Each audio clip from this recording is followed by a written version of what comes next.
I thank the Lord for giving you to me. Ika nga, tayo yung strangers turn into lovers. Yung simpleng swipe, isang swipe right lang.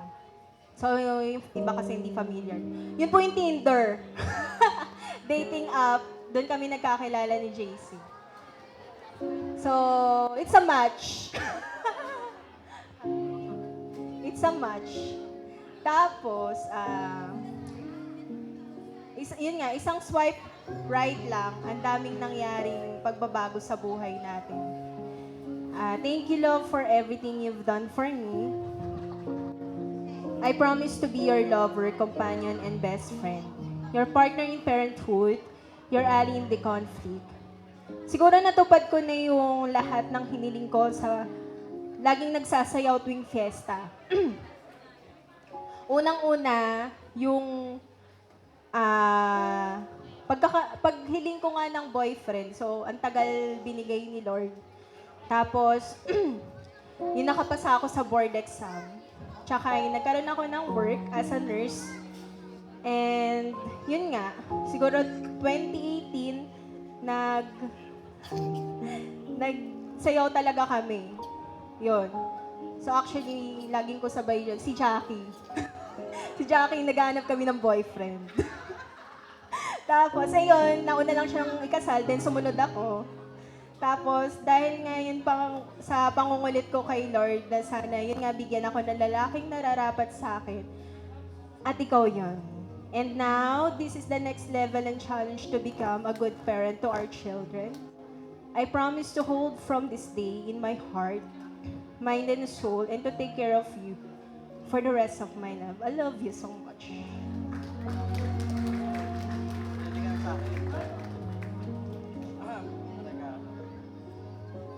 Okay. Wala nang intro-intro pa. Apelido mo, pinalitan ko na.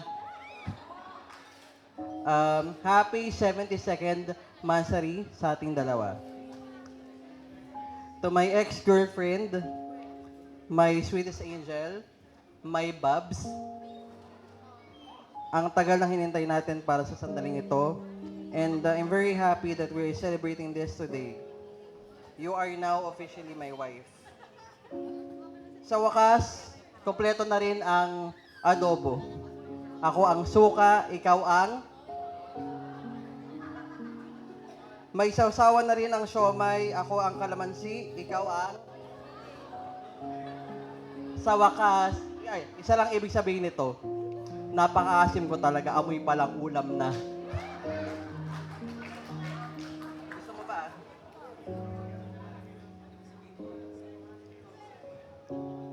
But seriously, finally we have the freedom to do things we love doing together.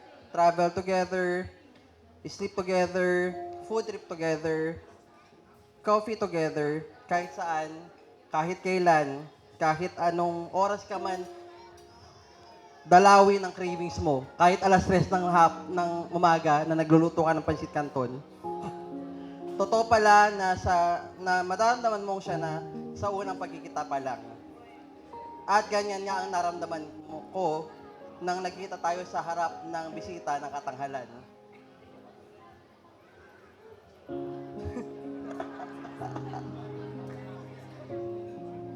Isipin mo, isang lalaking mula sa malayong bayan ng North Caloocan ang dumayo sa maliit na bayan ng Ubando. Isa lang ibig sabihin niyan, yung ganda mo, gandang pandayo. Oh!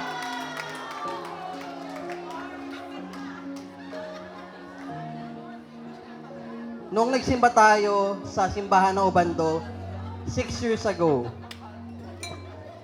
at kumanta tayo ng ama namin, at tumingin ako sa'yo, alam kong answered prayer. Yung mga wish ko kay Lord, and I know that good things will about to happen. Teka mga bago.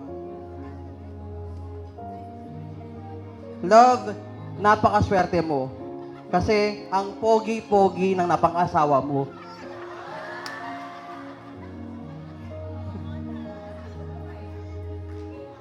Tapos, pag nagde-date tayo, lagi tayo may 20% discount. Wise mo talaga yun, no? Pero kidding aside, sa ating dalawa, ako yung mas maswerte. Kasi ako yung pinili mong mahalin.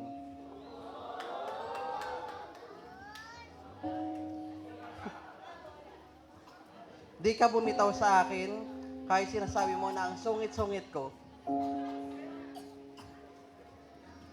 Nandyan ka pa rin kahit noong na-stroke ako at naghiwalay tayo saglit. You stayed with me until today. Kaya isa sa mga pinapangako ko sa'yo, patuloy mong hawakan ang kamay ko at hahawakan ko ng buong pag-iingat ang puso mo. Palagi mong sinasabi noon na matapang ka, na kaya mong mag-isa. Pero mula sa araw na ito, hanggang sa umunat ang mga paningkit pa ako, hindi ka na mag-iisa. Sasamahan kita kahit toyoin ka. Nagpapasalamat ako sa Diyos na ikaw ang binigay niya sa akin. Ikaw ang sagot sa aking mga dasal. At alam ko rin namang dinasal mo ako sa Kanya, di ba? Ang hiniling mo, Jolo Revilla. Ang dumating, Jologs Revilla.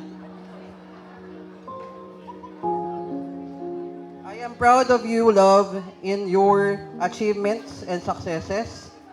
I know you are surviving each day, but please be gentle with yourself.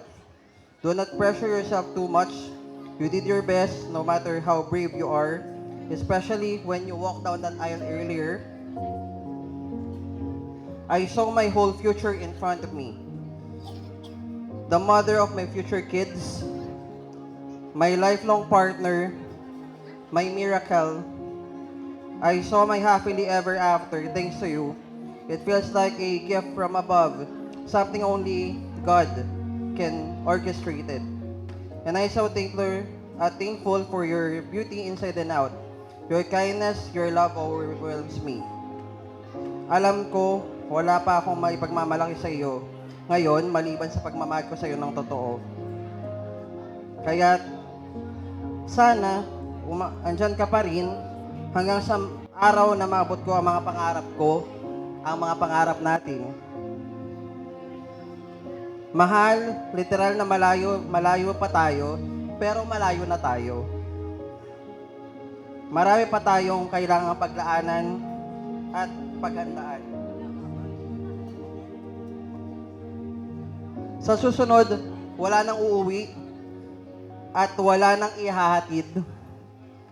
Magkasama na tayong palagi at matutulog ng magkatabi. Wala nang ipapagrab. At aalis ng magkasama sa ating bahay, sa sarili nating bahay. Lagi mong tatandahan, mahal, anumang pagsubok ang dumating sa atin ay palagi kitang pipiliin. Hanggang sa kabilang buhay, ikaw ang aking pipiliin. Sa bawat pagkakataon, ikaw ang lagi kong unang pipiliin. Aalagaan kita sa parang alam ko. Palagi kong ipapaalala sa iyo ng minum ka ng maintenance mo. Ipaglalaba kita kahit walang downy. Ipagluluto kita ng paborito mong sinigang at adobo, basta magsangag ka. Yung tipong kahit hindi mo asinan, maalat na. Love, from this day forward, you shall not walk alone. My heart will be yours, shelter, and my arms will be your home. Today, I not only marry you, I also marry your dreams, your ambitions, your perfect imperfections, and your beautiful soul. I promise to support you in all of your endeavors. Hashtag walang solian. JC is not just a hashtag. It's a promise of a lifetime. Together, forever. Until eternity. I promise you na ako na bahala sa araw-araw. Basta ikaw na yung bahala sa gabi-gabi.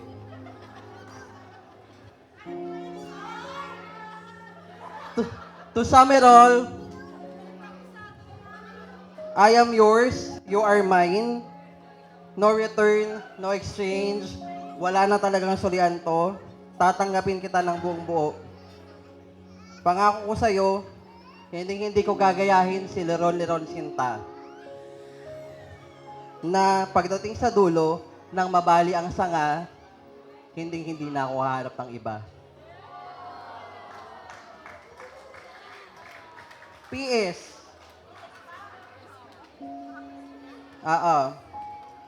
Kaya't pasasaan pa, tara na't planuhin na natin kung paano tayo magkakambal. Unahin na natin si Ava Celestine Valenzuela. Paglalaki, Ariel Sebastian. Thank you. Kiss naman dyan! Muli papalakpakan po natin. JC Saul, please move closer to your cakes table.